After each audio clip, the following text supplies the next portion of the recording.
Okay, my name is Kirk. I didn't say go yet, Kirk. You got a trophy on your face. He knows how I don't take instructions well. Now. My name's Kirk, here with the 12th annual Fairbury City Museum Car Show. It's about 11 o'clock Sunday morning. We've got cars still coming in. We've got 130 plus, I'm thinking. Great day for a car show. We hope everybody comes down. I've looked at cars. We've got some from the early teens up to brand new vehicles. John, question for you. Yes. Why car show?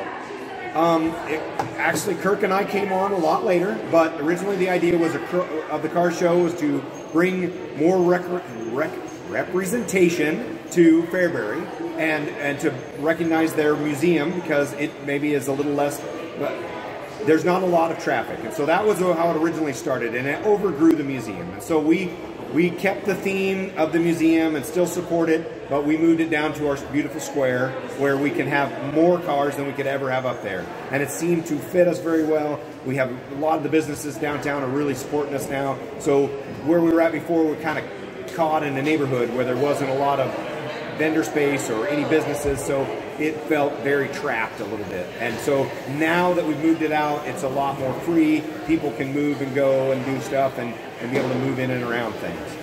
What's your, how far are you drawing from? Actually, I think Kelly said there was a car registered early on from Gary, Nebraska, way out west. Last year, our long distance award went to Jared Poppy from Wichita, Kansas. Okay, I need to know this. As far as cars go, tell me what you've seen that stands out. What's special today? Oh my gosh. You know, there's a really cool Dodge out there, and I happened to talk to the guy, and he said that it actually was his dad's. I mean, it's a very nice car. It was done very well. It was an older build, but he said it actually had gotten sold before he had a chance to purchase it, and he spent 10 years tracking it down and finally found it, and he's just thrilled to be able to show it and that he was able to get it back. So the story that goes with it, I think, is as cool as the car is, right? A lot of these cars, they're not just I wanted a Mustang in high school and couldn't get one, then I was able to buy one. A lot of these are, if it is like that, it is. My next door neighbor had one, and we used to go drive around, and there's a lot of people that have personal connections to a lot of these cars, and maybe they're not the fastest one or the coolest model that there was, but maybe it was. I know a guy that bought there's a satellite out there that maybe somebody would pass it by, but if you talk to him, he'll tell you that he saved up to pay cash for it when he bought it, and he kept it the entire time. That includes dating his wife, you know, raising his kid in it, and he used it as his work car, and then his son fixed it up so it was usable again. And I think stories like that are as cool as the car themselves, just people keeping them. Kirk, you and I are both old, right? No, you are. I'm old. What year did you graduate from high school? No, I'm older than you. You're right. So we're talking about this on the way over here. Back cruise night last night was awesome, right? It was fun. Tell me about back in the day when they used to have traffic lights on the square. Oh yeah. Like I said, I talked to somebody last night about the traffic lights, and they looked at me and said, "Really? Traffic lights?" I said, "Yes, one on each corner." And I thought it was only the north two corners. Oh, I don't remember them on the south two yeah, corners. you're right. But I know if you got on the inside that you never had to stop, because you could just look and you could heal and you could keep going, but the other people had to stop. You're right.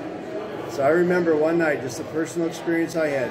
I had an old 56 Ford pickup with a wood flatbed box, and I'm driving around on Friday night because I was going to Belleville Car Show that Saturday morning. So I'm stopped at the stoplight, and all of a sudden, crunch, I get hit.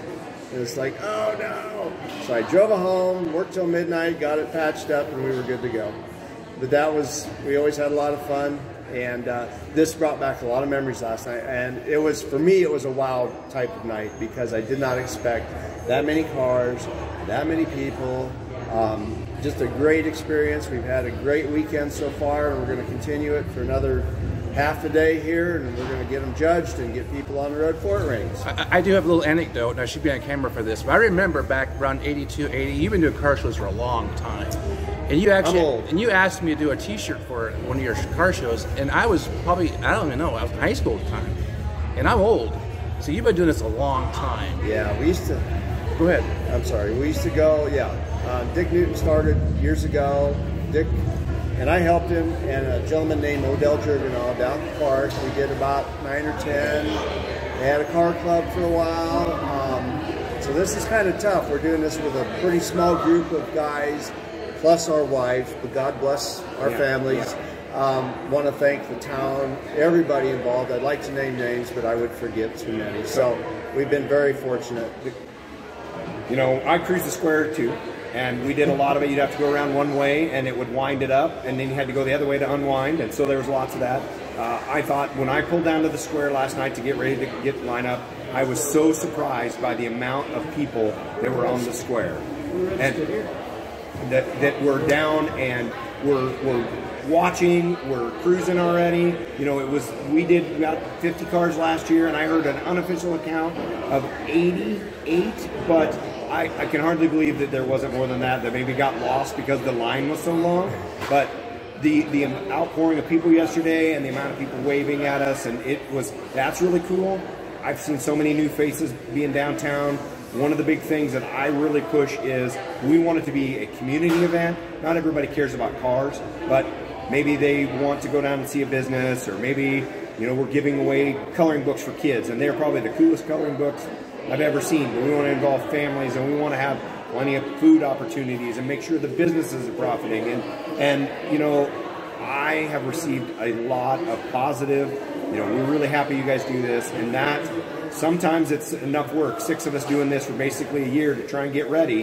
That is daunting, and at times we kind of maybe feel like giving up a little bit, or feel like it's too much of a time sink. And when people tell you how much they appreciate it and they just keep saying thank you, that makes up for a lot of it, and it makes it so that gives us that drive to put it on again next year.